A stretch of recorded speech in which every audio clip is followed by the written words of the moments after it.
The Congress is assessing new allegations against Judge Kavanaugh. Our live coverage is continuing. I want to bring in Congressman Eric Swalwell, who is at the center of many of these issues on the Judiciary and Intelligence Committee. I'll give you an open question for starters, which is, what was important to you about anything that you heard tonight from President Trump, speaking out at length, from Mr. Avenatti, who I believe you just were able to hear, and new reports that there are new allegations being probed by the Senate regarding Judge Kavanaugh? Good evening, Ari. I saw continued demeaning of victims of sexual assault, people who deserve to be heard, who deserve for their allegations to be investigated, and a president who wants to just rush this through. He criticized the Senate for even taking this long, Ari. And so for Brett Kavanaugh's sake, if he is innocent, I hope tomorrow he opens his statement and says, you know what? Bring in all the victims, allow them to be heard, allow them to be questioned. That will clear his name if he's indeed innocent. And if he's not, for the sake of the credibility of the court, I hope that the senators would vote against him. And Congressman, as I say to so many guests when they are hit with breaking news, NBC News is reporting, we're going to hear from this reporter momentarily, Casey Hunt, who's here, the Senate probing a brand new and separate allegation of misconduct against Judge Kavanaugh. Casey Hunt, what are you reporting? Hi, Ari. Well, we have learned tonight that the Senate Judiciary Committee is probing this additional allegation. Now, this is an allegation of misconduct. We should underscore that it is an anonymous allegation. This is unlike the other three allegations that we have been discussing throughout the course of today. It came in the form of a letter to senators who ultimately turned it over to the Judiciary Committee. And in it, a woman talks about an incident that she says involved her own daughter, where they witnessed a drunk Brett Kavanaugh in 1998 outside a Washington, D.C. bar slam a woman into a wall in a sexual manner. And this is something that, again, we are just learning about as the committee has, tried to work behind the scenes to convince Republican senators that their investigative process has been a thorough one. So I have to tell you, Ari, from my reporting all day, that while in public all of this is really full speed ahead from Republicans, they are pushing forward with the hearing, with the committee vote, and as of now, with a full vote potentially early next week, there is behind closed doors some trepidation about the speed of the process at this point. And my sources are telling me... Let me follow up just to be clear, because you have quite a big story on your hands. What you're reporting tonight is that in addition to the three named accusers against Judge Kavanaugh, there is a fourth accuser, currently anonymous, who contacted a Republican Senate office. Is that correct? That's correct, Ari. And I want to be clear about how exactly and what exactly this person is saying and how they say they knew about it. This is a person who wrote to the Senate who says that her daughter witnessed this incident, was present for it, and she tells them that there have been conversations among the other witnesses. She says there were four witnesses, four women there in addition to Brett Kavanaugh, that it has been discussed in recent days. They have tried to figure out, okay, we are seeing all this stuff going on in the news, what do we do?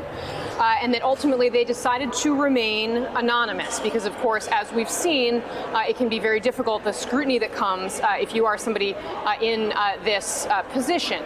So we should underscore it's anonymous. It's the mother of somebody who witnessed this incident that was in purportedly 1998 outside of a Washington, D.C. bar. And we do know that the committee asked Judge Kavanaugh about this in the course of a conference call that they had with him. He denied it in the course of that conference call. So we're working on getting more information about this. We do know Democrats were not satisfied with the degree to which Republicans went in terms of depth in questioning. And stay with me, because what you just referenced, I think, goes to a question for the congressman, which is that it is true that sometimes an isolated accusation or one that's based on a witness report or one that is old alone doesn't always get the same probity, is not seen as likely to be true as when a pattern has been established. And so, Congressman, again, I know I'm throwing you on the spot because Casey and Heidi Prisbilla here at NBC News are breaking this story literally right now, but your view of how this fits into the analysis and whether this hearing is, in some sense, perhaps too hasty to be scheduled for tomorrow, given what's coming in real time.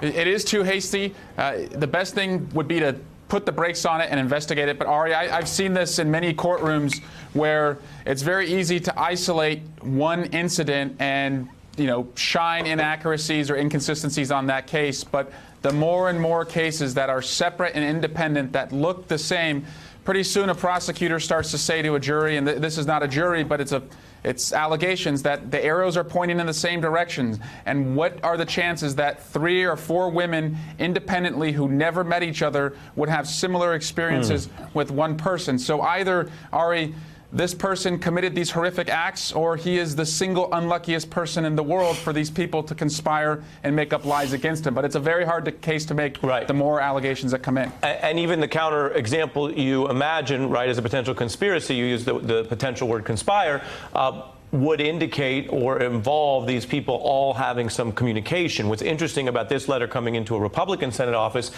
is that it is a different line of reporting than where some of the others are. Although, to the point of whether it is political, I did press Mr. Avenatti on that very point as well, as we try to gather all the facts, no matter what side they're coming from. I'm going to release the congressman, who I know has a busy night. Thank you very much.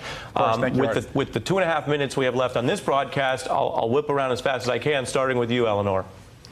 Well, this latest allegation 20 years ago would place Brett Kavanaugh, he would have been in his early 30s. So now we're talking about adult behavior, not teenage behavior. And if he had been truthful from the start and said that he did some really stupid things when he was a teenager, but that's not who he is now, and he isn't who he was 20 years ago or 10 years ago, maybe he could, get away with this and gain people's confidence. But now we're talking about an allegation when he was in his early 30s. Now that's a whole other area. So, it feels like these allegations are reaching a tipping point, frankly. Yeah, it seems like every new bit of information that we get, we're getting a clearer story, and it's a narrative of who Brett Kavanaugh really is that fits with his own description of himself as a teenager, and fits with the things that Mark Judge wrote in his book, and fits with the things that Mark Judge's ex-girlfriend said happened. So it's going to become harder and harder to just, for Republicans to keep saying that this is just a smear campaign. Howard, do you agree with that? Are the politics going to get too hot? It's gotten too hot. And as I say, I think that they misjudged the cultural and political moment here. I think these kinds of guys who may have great qualifications in some respects have to have their whole lives judged, especially as it relates to this topic, which is central in our politics. There are plenty of other people Donald Trump could have picked, as Donald Trump himself said. And Donald Trump also said in the presser that he was sort of interested, vaguely, in hearing what other women had to say. That's a huge hole for the Democrats to drive right through right now. Looks like it's slipping away to me. I've covered a lot of these, and Trump did not help Brett Kavanaugh's case today at all. Jennifer, 25 seconds. Will there be a vote on Friday?